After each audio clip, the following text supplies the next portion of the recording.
అమ్మ డైరెక్ట్గా వచ్చి నన్ను తిట్టినా కొట్టినా సరే నేనింత బాధపడేవాణ్ణి కాదు సింధు. అమ్మకు అబద్ధం చెప్పి వెళ్ళినందుకు నన్ను కోపడుతుందనుకున్నాను. కానీ నా మొహం కూడా చూడనంత కోపం అమ్మకుంటుందని నేను అస్సలు అనుకోలేదు. ఎంత కోపం ఉన్నా అమ్మ నా విషయంలో ఇలా ఎప్పుడూ చేయలేదు. ఇప్పుడే కొత్తగా బిహేవ్ చేస్తుంది. అందుకే బాధపడుతున్నాను. అవును యష్, నువ్వన్నది నిజమే. నాకు అదే డౌట్గా ఉంది. అత్తయ్య కోపం అంతా నా మీద, నా మొహం చూడనని నాతో మాట్లాడనని అంటే ఓ అర్థం ఉంది. కానీ అత్తయ్య నీతో మాట్లాడకుండా అస్సలు ఉండరు. అలాంటిది నువ్వు తన కొడుకువే కాదు అనడం, కనీసం ఆ రూంలోంచి బయటకి కూడా రాకపోవడం, ఇదంతా చూస్తుంటే ఆ ఇంట్లో ఏదో తేడాగా జరుగుతుందని అనిపిస్తోంది. మీ వదిన మీదే నా అనుమానమంతా.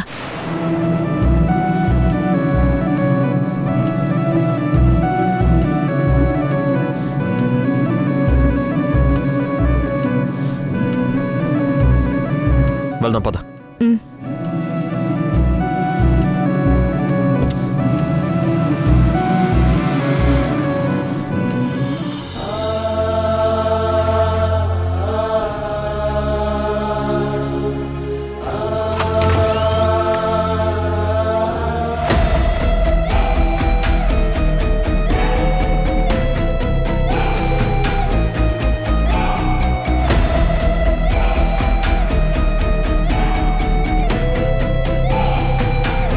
అత్తయ్య గారు, అత్తయ్య,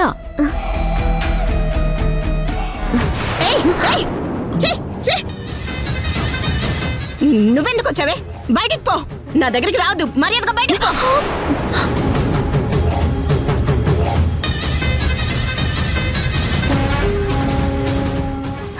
ఏమైంది అత్తయ్య? ఎందుకు ఇలా భయపడుతున్నారు? మీ అబ్బాయి మిమ్మల్ని చూడాలని వస్తే నువ్వు నా కొడుకువే కాదని చెప్పి పంపించేశారు. ఇప్పుడు నన్ను చూసి కూడా ఇలా భయపడుతున్నారు. అసలు ఏమైంది మీకు? వచ్చింది యష్ అని నాకు కూడా తెలుసే. తెలిసి కూడా ఎందుకు? మరిది గారి ముఖం కూడా చూడటం ఇష్టం లేదు అని చెప్పారు. పాపం మరిది గారు ఎంత బాధపడుతూ వెళ్ళిపోయారో తెలుసా అత్తయ్య? ఏం చెయ్యమంటావే? నీ వల్ల నేను ఏం చేస్తున్నానో, అసలు ఏం మాట్లాడుతున్నానో నాకే తెలియడం లేదు. అసలు నా కొడుకుని నా కొడుకు కాదు అని అరిచి మరి నేనే వెళ్ళగొట్టాను. అమ్మా, నేనమ్మా యష్ని అని వాడు అంటున్నా. అసలు నాకు కొడుకే లేడు అని పిచ్చి పిచ్చిగా మాట్లాడి వాడిని పంపించేశాను. మీరిలా కొట్టుకుంటే మళ్ళీ మీకు తలనొప్పి వస్తుంది. వెళ్ళవే, అసలు ఇక్కడ నుంచి వెళ్ళు. సరే లేవండి, ముందు మీరు లేవండి. భోజనం చేసి టాబ్లెట్ వేసుకుంటే సర్దుకుంటుంది. లేవండి లేవండి. నేను రానే. నీ ముష్టి భోజనం నాకేం వద్దు. ముందు నువ్వు ఇక్కడ నుంచి బయటికి వెళ్ళిపో. నువ్వు నా కళ్ళ ముందుంటే నాకు నరకంలో ఉన్నట్టు ఉంటుంది. అత్తయ్య, మీరు నన్ను తిట్టినా సరే కొట్టినా సరే మీకు భోజనం పెట్టి టాబ్లెట్ వేయకుండా నేనైతే వెళ్ళను. ఎందుకే నా ప్రాణం ఇలా తోడేస్తున్నావు? అత్తయ్య, టైంకి మీరు టాబ్లెట్ వేసుకోకపోతే చాలా ప్రమాదమని డాక్టర్ చెప్పారు. దయచేసి నా మాట వినండి అత్తయ్య. ఏంటి? నాకేమైనా పిచ్చి పట్టిందనుకుంటున్నావా? గంటకి టాబ్లెట్స్ వేసుకోవటానికి? అత్తయ్య, మీరు టాబ్లెట్ వేసుకోకపోవటం వల్లే మీ తల తిరిగి మీ అబ్బాయిని సరిగా గుర్తుపట్టలేక వెళ్ళగొట్టేశారు. అది మీకు అర్థం కావడం లేదు.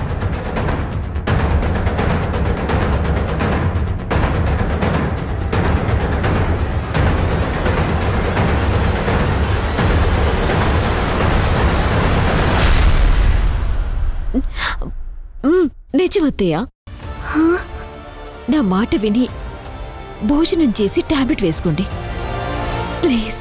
నిజంగానే నా మానసిక పరిస్థితి బాగాలేదా? నిజం అత్తయ్య, మీరు నమ్మట్లేదు కదా? సరే అత్తయ్య, ఇప్పుడే మీ ముందు ప్రూవ్ చేయనా? చెయ్యి చూస్తాను అసలు. అంటే ఈ బెడ్షీట్ ఏ కలర్లో ఉంది చెప్పండి అత్తయ్య. అది బ్లూ కలర్ కదా? అయ్యో అత్తయ్య, నేను అనుకున్నట్టే అయ్యింది. మీకు ఇలా అవుతుందని డాక్టర్ చెప్తూనే ఉన్నారు. నేనే పట్టించుకోలేదు. పాపిస్తుదాన్ని. మా ఆయనకి ఇప్పుడు నేనేమని సమాధానం చెప్పాలి? ఎందుకు అలా ఏడ్చి చేస్తున్నావు? విషయం ఏంటో చెప్పి చావే. అయ్యో అత్తయ్య, నా నోటితోనే నేను ఎలా చెప్పగలను? నేను అసలు ఏం చేయాలి ఇప్పుడు? ఏమైంది మధు? ఎందుకు ఏడుస్తున్నావు? ఏదైతే అవ్వకూడదు అనుకున్నానో అది జరిగిపోయింది తేజ. ఆ అత్తయ్యకి పూర్తిగా చూపు మందగించింది. ఆ అత్తయ్య గారు ఈ బెడ్షీట్ ని బ్లూ కలర్ అంటున్నారు. ఈ బెడ్షీట్ ఉంది రెడ్ కలర్ లో కదా తేజ.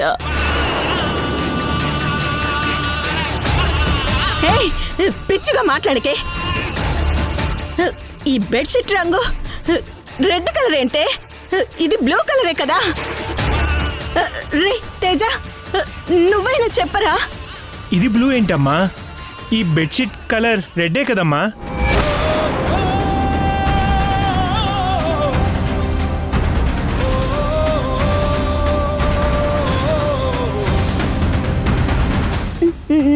నిజంగా ఈ బెడ్షీట్ కలర్ బ్లూయే కదరా?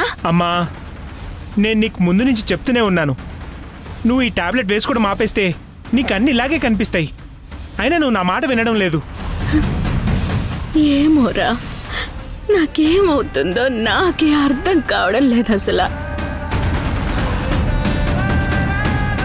మీ తమ్ముడు సింధు వస్తే నిర్దాక్షిణ్యంగా వాళ్ళని వెళ్ళగొట్టేశాను. ఎందుకత్తయ్య బాధపడతారు? ఇప్పటికీ మించిపోయిందేమీ లేదు. మరిది గారికి ఒకసారి కాల్ చేయండి.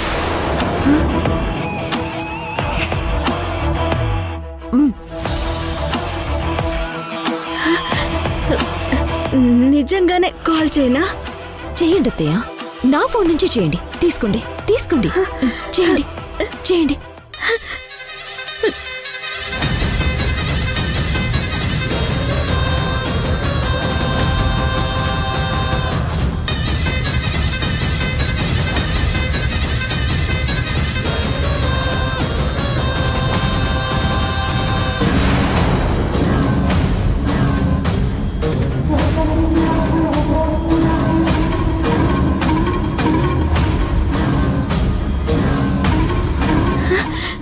రే, మీ తమ్ముడి ఫోన్ రింగ్ అవుతుందిరా. మాట్లాడండి.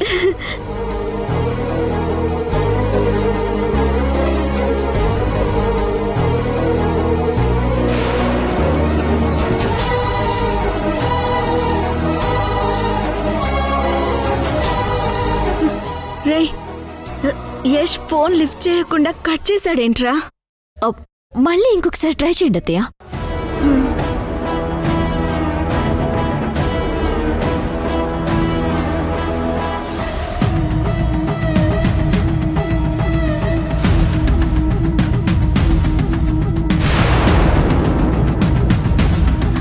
రే తేజ, వాడు మళ్ళీ కట్ చేశాడ్రా. ఇంకొకసారి ట్రై చేస్తానే. అమ్మా, నువ్వెన్నిసార్లు ఫోన్ చేసినా తమ్ముడు నీ ఫోన్ లిఫ్ట్ చేయడమ్మా. ఎందుకు లిఫ్ట్ చేయర్రా? వాడు నిన్ను చూడ్డానికి వస్తే నువ్వు నా కొడుకు కాదని వాడిని వెళ్ళగొట్టేశావు కదా.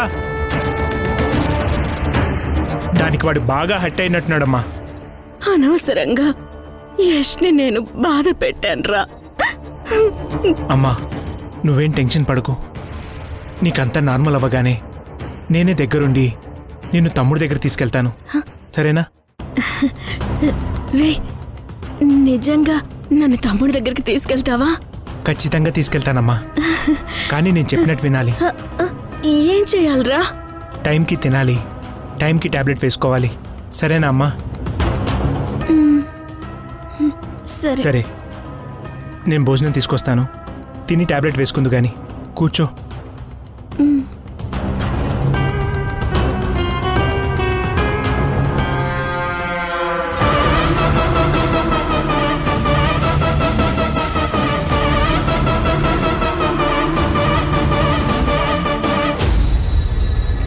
నువ్వు ఫోన్లో నంబర్ మార్చడం చాలా మంచిదైంది మధు, లేదంటే అమ్మతో చాలా ప్రాబ్లం అయ్యేది.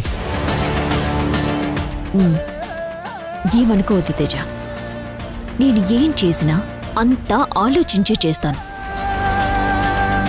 ఇలా చేస్తుంది మీ అమ్మ అని నాకు ఎప్పుడూ తెలుసు.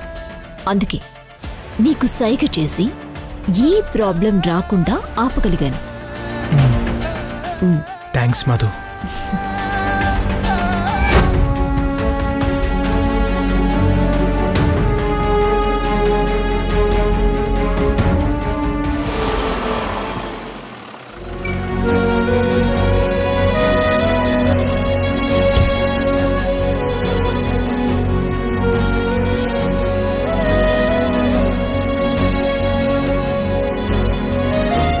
అక్కడ ఏం జరిగిందని బామ్మ నాన్న అడిగితే ఏం చెప్పాలి?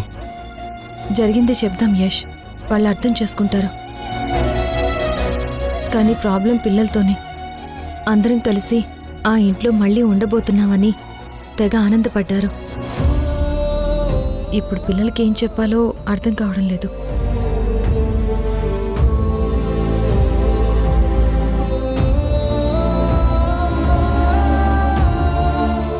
యష్, ఏమైందిరా? ఇద్దరు తిరిగి వచ్చేసారేంటి?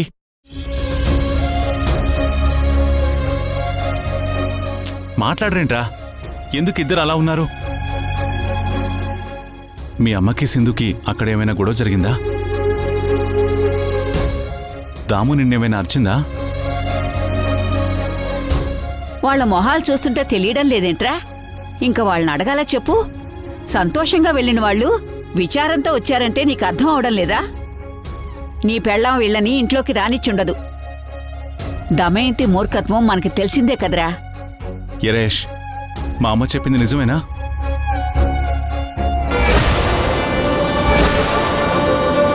అమ్మ మరీ ఇంత మొండిగా ఉంటుందని నేను అస్సలు ఊహించలేదు నాన్న. నా మొహం కూడా చూడ్డానికి అమ్మ ఇష్టపడలేదు. అసలు నేను తన కొడుకే కాదంటుంది.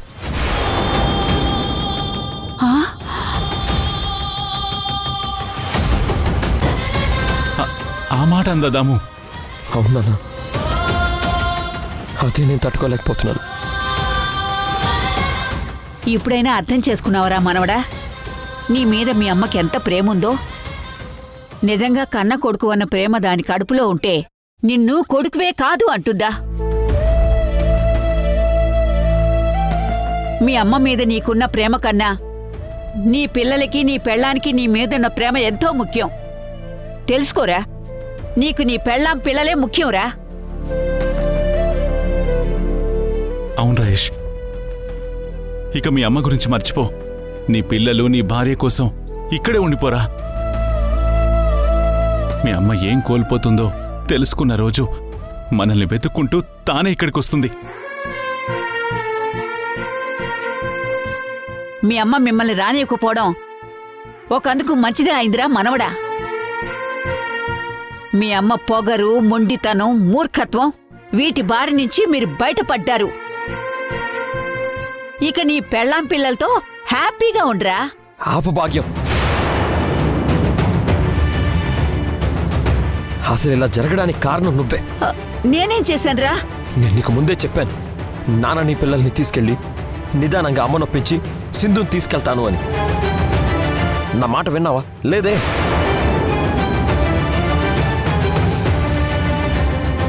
సింధుని నీ భార్యగా యాక్సెప్ట్ చేసి నీతో తీసుకెళ్తేనే పిల్లల్ని నాన్నని పంపిస్తానని మొండిగా వాదించావు. ఇప్పుడేమైంది? మా అమ్మ నన్ను కొడుగ్గా కూడా ఒప్పుకోవడం లేదు. ఇప్పుడు నీకు సంతోషమేనా? యష్,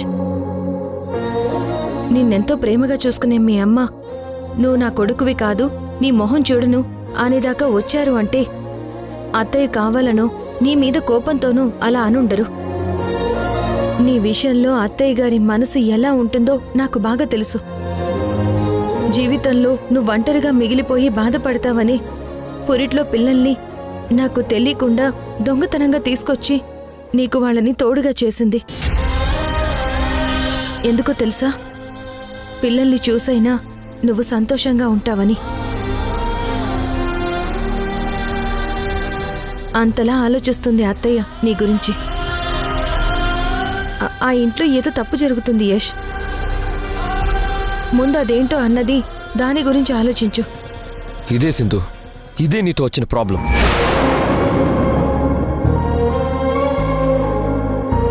మా అమ్మ నన్ను తన కొడుకుని కాదందని నేను బాధపడుతుంటే ఆ ఇంట్లో ఏదో జరుగుతుంది, మా అమ్మని మా వదిన ఏదో చేస్తుందని ఏదేదో మాట్లాడతావేంటి? అంటే ఏంటి ఇప్పుడు? అక్కడ మా అమ్మకి ఏమన్నా జరగాలని కోరుకుంటున్నావా? అసలు ఇదంతా నీ వల్లే కదా. నేను నీతో కూడా చెప్పానా లేదా? పిల్లల్ని నాన్నని తీసుకెళ్ళి అమ్మని ఒప్పిస్తాను, తర్వాత వచ్చి నిన్ను తీసుకెళ్తాను అని. కనీసం నువ్వైనా నా బాధను అర్థం చేసుకున్నావా? కేవలం నేను నిన్ను తీసుకొచ్చానన్న కోపంతోనే మా అమ్మ నా మొహం చూడటానికి కూడా ఇష్టపడలేదు, రూమ్లో నుంచి కూడా బయటికి రాలేదు. ఇంత జరుగుతున్నా నీ గోల నీదే అన్నట్టు అక్కడ మా వదినతో గొడవ పెట్టుకున్నావు. నీలో కొంచెం కూడా మార్పు రాదా సింధు? భాగ్యం చెప్పిందని నాటకం ఆడి అందరినీ కలుపుతాను అన్నావు. చివరికి ఏం జరిగింది? అందరినీ వెడగొట్టేశావు.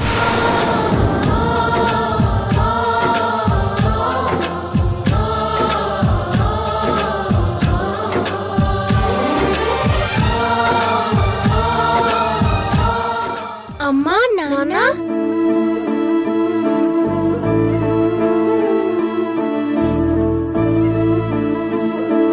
నాన్న, అమ్మని నాన్నమ్మ యాక్సెప్ట్ చేసిందా?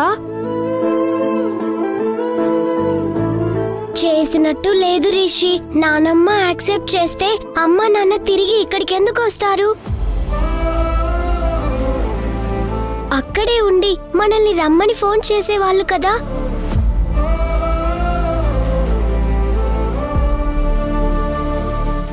ఏ నాన్న, నానమ్మ అమ్మని యాక్సెప్ట్ చేయలేదా? మనం అందరం కలిసి అక్కడ ఉండలేమా?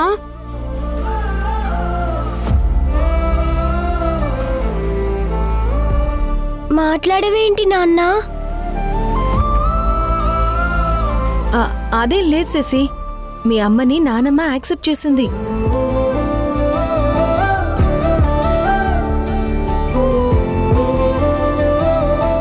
నిజమా అమ్మా? నిజమే శశి. కాకపోతే మీరు సమ్మర్ హాలిడేస్లో ఇక్కడే ఉండి బాగా ఎంజాయ్ చేశాక అందరూ కలిసి ఒకేసారి అక్కడికి వచ్చేయమని మీ నాన్నమ్మే చెప్పింది. అందుకే నేను మీ నాన్న తిరిగి వచ్చేసాం. హాలిడేస్ ఎలాగో ఇంకొన్ని రోజులే కదమ్మా ఉంది. ఈ కొన్ని రోజులు మనం నానమ్మతో కలిసి అందరం అక్కడే ఎంజాయ్ చేసేవాళ్ళం కదా. మీ నాన్నమ్మ కూడా అదే చెప్పింది రిషి. మనం ఎలాగో ఇక్కడి నుంచి వెళ్ళిపోయేటప్పుడు జేజీ మనతో రాదు కదా, ఇక్కడే ఉండిపోతుంది కదా.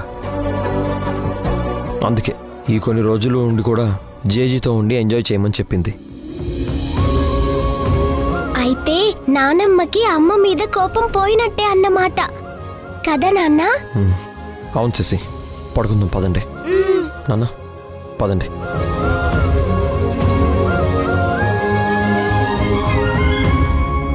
అత్తయ్య తనని కొడుకు కాదు అందని యష్ బాధపడుతున్నాడే తప్ప ఆ ఇంట్లో ఏదీ కరెక్ట్గా లేదని ఎందుకు అర్థం చేసుకోలేకపోతున్నాడు?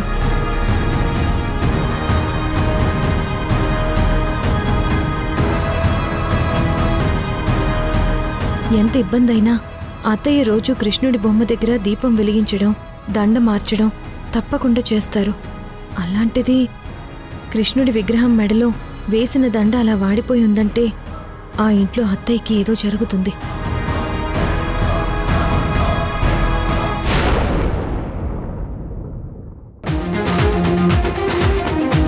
మధు, మధు, మై డార్లింగ్, ఏమైంది తేజ?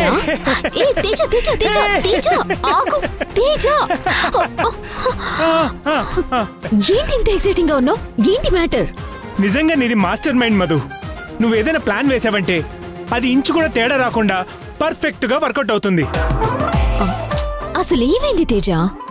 మనం అనుకున్న దానికన్నా 10 రెట్లుగా ఎక్కువ అమౌంట్ మన అకౌంట్లోకి క్రెడిట్ అవుతుంది. అవునా? అవును మధు.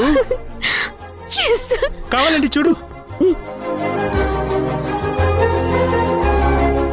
చూడు మధు, చూడు.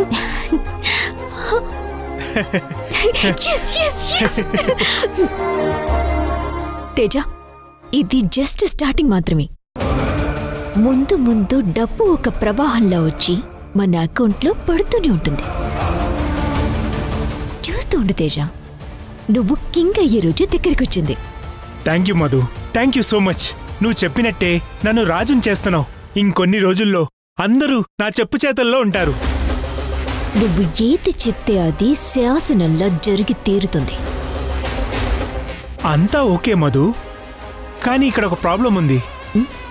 ఏంటి ప్రాబ్లం? మనం ఇంకా ప్రాజెక్ట్ కన్స్ట్రక్షన్ స్టార్ట్ చేయలేదు, కానీ 2 monthsలో ఫ్లాట్స్ వాళ్ళకి హ్యాండ్ ఓవర్ చేస్తామని చెప్పేశాం. డిపాజిటర్స్ అందరూ ఆ విషయంలో మనపై ఒత్తిడి చేస్తే ప్రాబ్లం అవుతుంది కదా. దాని గురించి నువ్వేం టెన్షన్ పడకు తేజ. జనాలని ఎలా మేనేజ్ చేయాలో, ఎలా మాయ చేయాలో నాకు బాగా తెలుసు.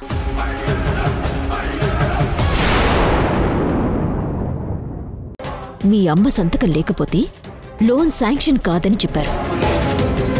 ఎలాగైనా సరే ఈ పేపర్స్ మీద మీ అమ్మతో సైన్ చేయించి తీరాలి. ఏంట్రా? బ్యాంక్ లోన్ కోసం వెళ్తే వాళ్ళు నీ సంతకం కావాలన్నారమ్మా. ఒక్క సంతకం చెయ్యమ్మా, ఇక్కడే సంతకం చేయాలి.